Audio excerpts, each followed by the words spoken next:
Planet Earth, a place of immense beauty, diverse creatures, and water that smells like rotten eggs. Yes, that's right, rotten eggs. You know, there's also the blasts of scalding hot water, the massive forest fires, and the active supervolcano sitting under northwest Wyoming too. I suppose there's no use in hiding it, the planet can be a pretty messed up place. But among all the destruction comes new life, and new ways to adapt to ever-changing environments. And that's what America's first national park is all about: discovery, survival, and adventure. This is where the pinnacle of all things nature combine in a fiery, watery, windy earthen mixture to form Yellowstone National Park.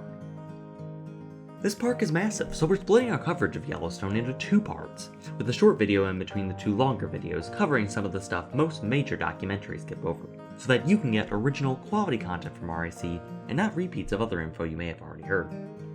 Part 1 will be about the history and geology of the park, and Part 2 will cover the immersive wildlife in the different areas of the park to visit. There are quite a lot. So, let's get right into it.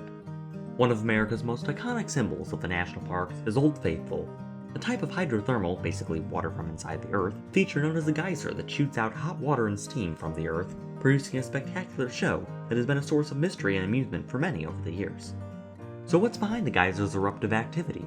Well, spoiler alert, there is a massive volcano lurking under the surface of about a third of the park, whose activity has produced many of the features within the area, including not only geysers but also hot springs, pools of water fueled by heat from the earth, mud pots, bubbling stews of mud, and fumaroles, which vent out steam from below the surface.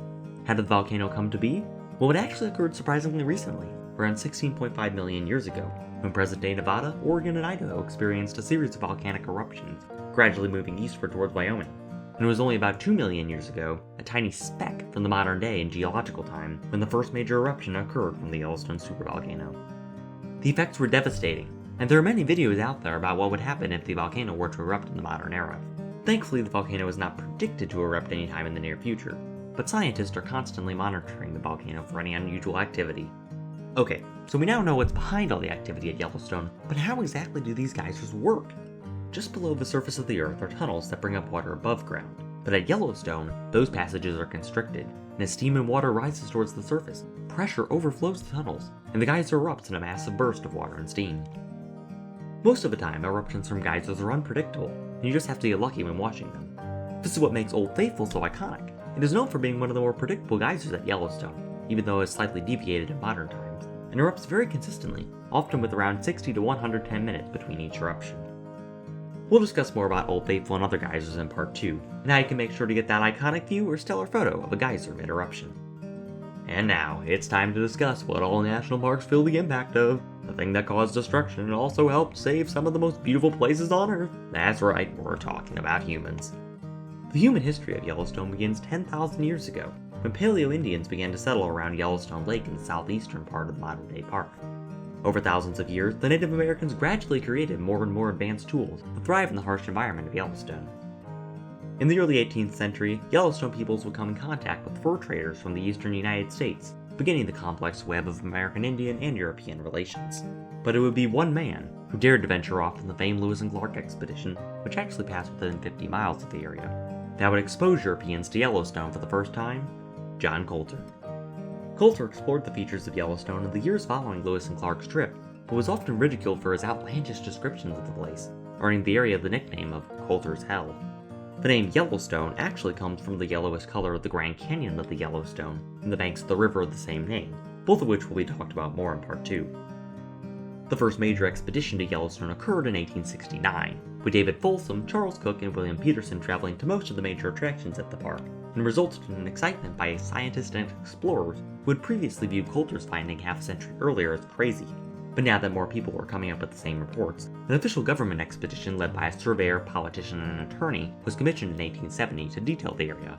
And their findings, in addition to a third expedition, which included photos from famed Western photographer William Henry Jackson, as well as drawings by artist Thomas Moran, helped whip up public interest in Yellowstone, and some began to call for the place to be protected from corporate interests.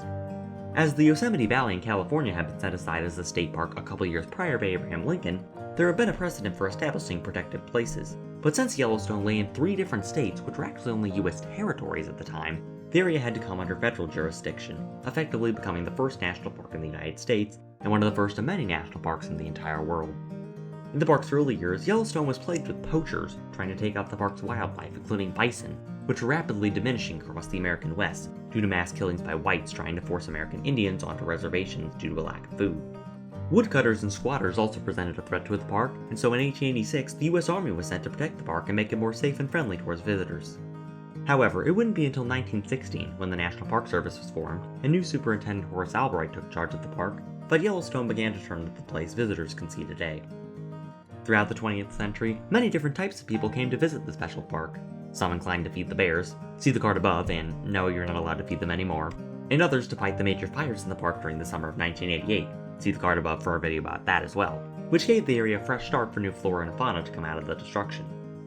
Yellowstone in the 21st century is a place of exploration, with several different areas of the park offering unique scenery for visitors of all backgrounds. But that's for another video. For now, we hope you were able to learn a little bit about what makes Yellowstone National Park so special, and what exactly had to happen to make this amazing place the spectacular park it is today. Thanks for watching, and be sure to check out part 2 of this video, and our 1 minute of Yellowstone facts to discover more about America's first national park.